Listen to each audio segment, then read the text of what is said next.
경제가 안 좋은데도 중앙은행에서 금리를 인상하면 부동산 시장이 하락할 수밖에 없다. 그러면 아파트 매매 가격과 전세 가격이 하락한다. 그러나 전세는 수요가 전세 가격을 받쳐주기 때문에 일정한 수준에서 유지된다. 이렇게 매매가 대비 전세 가격 비율인 전세가율은 높아지고 매매 가격과 전세 가격의 차이인 갭이 작아진다. 갭 투자란 매매 가격과 전세 가격의 차이만큼 돈을 투자하여 집을 마련하는 방법이다. 예를 들어 아파트 가격이 5억 원이고 전세 가격이 4억 2천만 원이라면 매매 가격과 전세 가격의 차이인 갭 8천만 원과 전세로 받은 보증금 4억 2천만 원으로 집을 마련할 수 있다. 갭 투자를 하는 이유는 미래에 살고 싶은 집의 가격이 오르기 전에 미리 집을 마련하기 위해서다. 먼저 갭으로 집에 투자하고 주택담보대출과 그동안 모은 돈으로 전세 보증금을 마련하여 전세 세입자를 내보내고 입주할 수 있다. 성공적인 갭 투자를 위해서는 세 가지 기준을 만족하는 집에 투자해야 한다. 미래에 실거주할 계획이 있고 전세가율이 일정 기준 이상이며 주택담보대출과 모은 돈으로 전세 보증금을 충분히 마련할 수 있는 집이어야 한다. 첫째, 미래에 실제로 거주할 집이어야 하다. 갭 투자 후 가격이 소폭 하락하더라도 미래에 실제로 거주할 수 있다면 상승할 때까지 열심히 돈을 모을 수 있다. 그러나 단순히 투기 목적으로 갭 투자를 했다가 가격이 하락하면 굉장히 버티기 어렵다. 결국 기다리지 못하고 큰 손실을 보면서 집을 팔게 된다. 둘째, 전세가율이 일정 기준 이상이어야 한다. 전세가율이 서울은 60에서 70%, 수도권은 70에서 80%, 지방은 80에서 90% 이상이어야 갭 투자금이 적게 들고 집값이 하락할 위험이 적다. 전세가율이 낮으면 매매 가격이 전세 가격보다 높다는 뜻으로 집값이 하락할 위험이 높다. 셋째, 주택담보대출과 모은 돈으로 전세보증금을 마련할 수 있는 집이어야 한다. 갭이 작다고, 즉 투자금이 적게 든다고 무리하게 투자하면 절대 안 된다. 실제로 거주하기 위해서는 전세보증금만큼 돈을 모으고 대출을 받아야 하기 때문이다.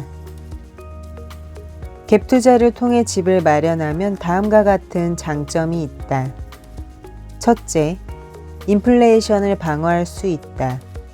둘째, 돈을 모을 수 있다. 셋째, 대출로 안전하게 내 집에 입주할 수 있다. 매년 물가가 크게 상승하고 있다. 집값은 비싸서 1에서 2%만 상승해도 몇백만 원에서 몇천만 원이 상승한다. 이런 상황에서 단순히 월급으로 저축하거나 돈을 모아 집값을 마련하는 것은 불가능하다. 따라서 집값이 저렴하다고 판단되고 내가 마련할 수 있는 수준의 집을 발견했다면 갭 투자를 통해 마련해 보는 것도 좋은 내 집 마련 방법이다.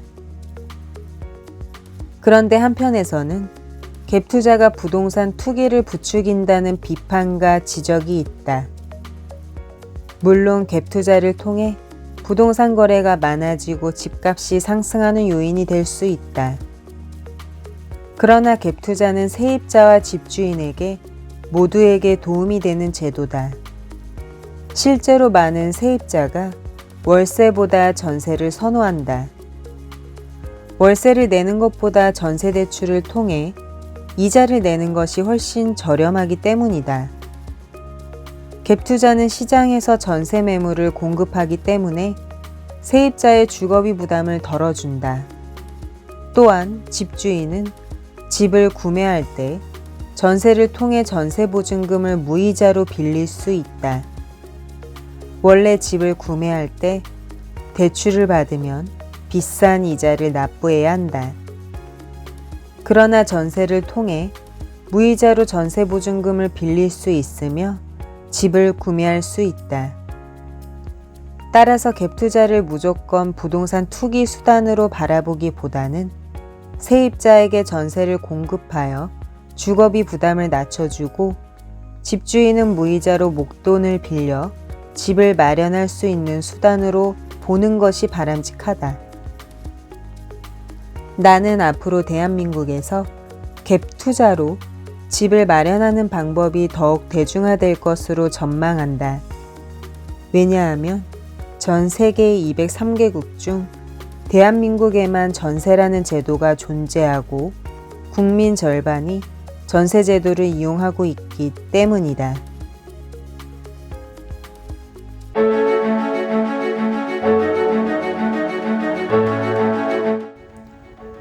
지식산업센터 투자는 주택이나 상가, 오피스텔 투자보다 어렵다.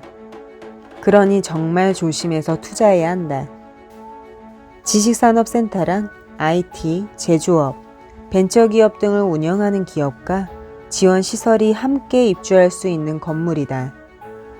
기업이 입주할 수 있는 사무실과 기업이 이용할 수 있는 은행, 카페, 편의점 등 지원시설과 주차장으로 구성되어 있다. 지식산업센터는 사무실과 지원시설로 구분한다. 사무실에는 지식산업센터 입주 가능 업종인 제조업, 지식산업, 정보통신업, 벤처기업만 입주할 수 있다. 지원시설은 은행, 변호사, 세무사, 중개사 사무실, 편의점, 카페 등 기업 운영에 필요한 지원시설이 들어올 수 있다. 지식산업센터 투자에 성공하기 위해서는 4가지 기준을 만족해야 한다. 첫째, 서울에 있고 주변에 상업시설이 많아야 한다. 대한민국 기업의 중심은 서울이다. 기업의 21%, 종사자 수의 25%가 서울에 있다. 특히 지식산업센터에 입주할 수 있는 기업은 정보통신업, 벤처기업, 제조업, 지식산업 기업들이다. 이러한 기업은 대부분 서울과 수도권에 있다. 따라서 서울에 있는 지식산업센터에 투자해야 분양가나 매매가 이하로 가격이 내려가지 않고 임차인을 쉽게 구할 수 있다. 또한 지식산업센터 주변에 상권이 잘 형성되어 있어야 한다. 둘째, 지하철 10분 거리 초역세권에 있어야 한다. 지식산업센터는 기본적으로 사무실이기 때문에 직원들의 출퇴근이 편리한 역세권에 위치해야 한다. 기업을 경영하는 대표나 사장도 인재 영입과 직원 출퇴근을 위해 초역세권에 있는 지식산업센터를 우선으로 고려한다. 셋째, 연면적은 크고 전용률은 작아야 한다. 연면적이 클수록 로비, 휴게공간, 테라스, 옥상공원 등 공용시설을 잘 갖출 수 있다. 전용률은 낮을수록 주차장 같은 공용면적이 많아져 입주자의 만족도가 올라간다. 넷째, 휴게공간과 시설 관리가 잘 돼야 한다. 건물 계단과 주차장 관리, 엘리베이터, 휴게공간 및 시설 관리가 잘 되어 있는지 확인해야 한다. 지식산업센터 내부 사무실의 창문과 화장실 관리 상태를 파악하면 전체적인 건물의 분위기를 알 수 있다. 시설 관리가 잘 되는 곳은 확실히 깔끔하다. 지식산업센터는 상업시설이므로 4.6%의 취득세가 발생한다. 분양가의 80%까지 대출할 수 있어서 분양 투자를 할지 매매 투자를 할지 결정하는 것이 중요하다. 그러나 서울 지역 지식산업센터는 분양가격과 매매가격이 너무 오른 상황이다. 따라서 분양가가 평당 3천만 원 이상이면 분양보다는 매매로 진행하는 것이 좋다. 지식산업센터 중 실거래가나 매매가격보다 저렴한 매물에 투자해야 한다. 지식산업센터는 투자에 정말 조심해야 하는 부동산이다. 건물의 용도가 기업을 위한 사무실로 한정되어 있어서 수요자가 기업밖에 없다. 더군다나 지식산업센터 투자는 굉장히 난이도가 높은 투자처다. 그러니 부동산 초보나 사회초년생은 아파트, 빌라 등 내 집 마련을 최우선으로 완료하고 이후 지식산업센터 투자를 고려해도 늦지 않는다. 또한 대출이 80% 나온다고 무리해서 투자하면 절대 안 된다. 부동산 투자 열풍으로 2018년부터 2022년까지 건설된 생활형 숙박시설은 10만 개가 넘고 수만 명이 분양받았다. 그러나 2025년부터 생활형 숙박시설에 거주하면 이행강제금이 부과된다. 주택으로 사용할 수 없고 벌금이 부과되기 때문에 가격이 크게 하락했으며 투자자들이 엄청나게 고생을 하고 있다. 생활형 숙박시설은 숙박업을 위한 영업시설이다. 공중위생관리법에서는 생활형 숙박시설을 숙박업 신고 필수시설로 규정하고 있다. 즉 영업시설이기 때문에 주택으로 사용할 수 없고 주택수에 포함되지 않는다. 생활형 숙박시설을 주택으로 사용하면 건축법 위반으로 매년 최대 2회까지 이행강제금을 납부해야 한다. 이행강제금을 납부하지 않으면 해당 지자체에서 재산을 압류하며 압류재산은 공매로 처분한다. 정부는 2021년 10월 14일 생활형 숙박시설을 주거용으로 사용할 수 있는 오피스텔로 전환할 수 있도록 안내했다. 그러나 생활형 숙박시설을 오피스텔로 전환하는 것은 실제로 매우 어렵다.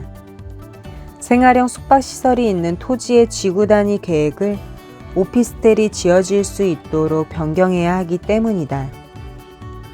또한 분양자 100%가 오피스텔 전환에 동의해야 하고 오피스텔에 맞는 주차 대수를 확보하기 위해 주차장을 늘려야 한다.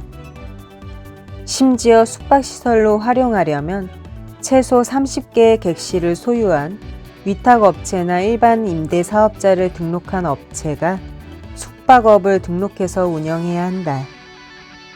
생활형 숙박시설 투자는 정말 조심해야 한다. 사회초년생은 일단 조심하고 또 조심하는 것이 좋다.